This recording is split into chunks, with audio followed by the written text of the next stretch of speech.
ఆదిలాబాద్ జిల్లా వార్తా విషయానికి వస్తే తెలంగాణ రాష్ట్రంలో రైతాంగం ఎదుర్కొంటున్న సమస్యలపై ఆదిలాబాద్ జిల్లా వేదికగా బీఆర్ఎస్ పార్టీ ఆధ్వర్యంలో ఉద్యమానికి శ్రీకారం చుట్టనున్నట్టు బీఆర్ఎస్ పార్టీ జిల్లా అధ్యక్షుడు మాజీ మంత్రి జోగు రామన్న పేర్కొన్నారు. బీఆర్ఎస్ పార్టీ కార్యాలయంలో ఏర్పాటు చేసిన మీడియా సమావేశంలో జోగు రామన్న మాట్లాడారు. కాంగ్రెస్ ప్రభుత్వానికి రైతుల సమస్యలపై పట్టింపు లేదని ఆగ్రహం వ్యక్తం చేశారు. ఇప్పటికే రాష్ట్రంలో ఇటు భారీ వర్షాల కారణంగా పంట నష్టం జరిగిందని, అలాగే యూరియా దొరకక రైతులు అనేక ఇబ్బందులు ఎదుర్కొంటున్నారు. మరోవైపు కేంద్ర ప్రభుత్వము పత్తి దిగుమతిపై సుంకాన్ని సైతం ఎత్తివేసిందని, ఇలా రైతాంగ సమస్యలన్నింటిపై కూడా ఆదిలాబాద్ జిల్లా వేదికగా పాదయాత్ర చేపట్టున్నట్టు, అలాగే 10,000 మంది రైతులతో ఆదిలాబాద్ జిల్లా కేంద్రంలో సమావేశం ఏర్పాటు చేస్తామని, ఈ సమావేశానికి కేటీఆర్ లేదా హరీష్ రావు హాజరవుతారని జోగురామన్న పేర్కొన్నారు. ఇక మరో వార్త విషయానికి వస్తే రాజీ మార్గమే రాజమార్గమని జిల్లా ప్రధాన న్యాయమూర్తి ప్రభాకర్ రావు పేర్కొన్నారు. జాతీయ లోక్ అదాలత్ సందర్భంగా ఈరోజు జిల్లా కోర్టు ఆవరణలో జాతీయ లోక్ అదాలత్ను ఏర్పాటు చేశారు.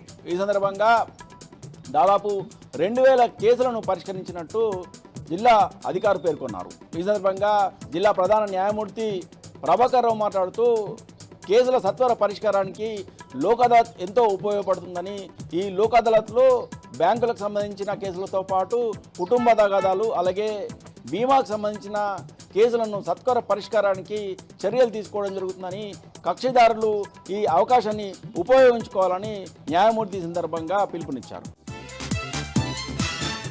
ఇక మరో వార్త విషయానికి వస్తే జిల్లాలో ఫోర్జరీ సంతకాలతో నకిలీ షూరిటీ పత్రాలను సృష్టించి ఏకంగా కోర్టునే మోసం చేసిన 17 మందిపై కేసులు నమోదు చేసినట్టు జిల్లా ఎస్పీ అఖిల్ మహాజన్ పేర్కొన్నారు.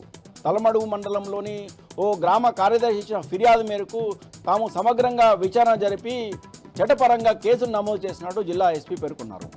ఏకంగా కోర్టుని మోసం చేసిన 17 మందిలో ప్రస్తుతము 8 మందిని అరెస్ట్ చేశామని, మిగతా నిందితులు పరారీలో ఉన్నారని జిల్లా ఎస్పీ పేర్కొన్నారు. పరారీలో ఉన్నవారని పట్టుకుంటామని, అలాగే ఇలా ఫోర్జరీ సంతకాలతో షూరిటీలు సృష్టిస్తే కఠినంగా చర్యలు తీసుకుంటామని జిల్లా ఎస్పీ హెచ్చరించారు. ఇక నిర్మల్ జిల్లా వార్తల విషయానికి వస్తే నిర్మల్ జిల్లా ఖానాపూర్ మండలం సత్తెనపల్లిలో ఈరోజు యూరియా కోసము రైతులు, మహిళలు పడిగాపులు పడ్డారు. ఉదయం 6 గంటల నుంచే సత్తెనపల్లిలోని ప్రాథమిక సహకార సంఘం ఎదుట రైతులతో పాటు మహిళలు క్యూలైన్లో నిలబడ్డారు.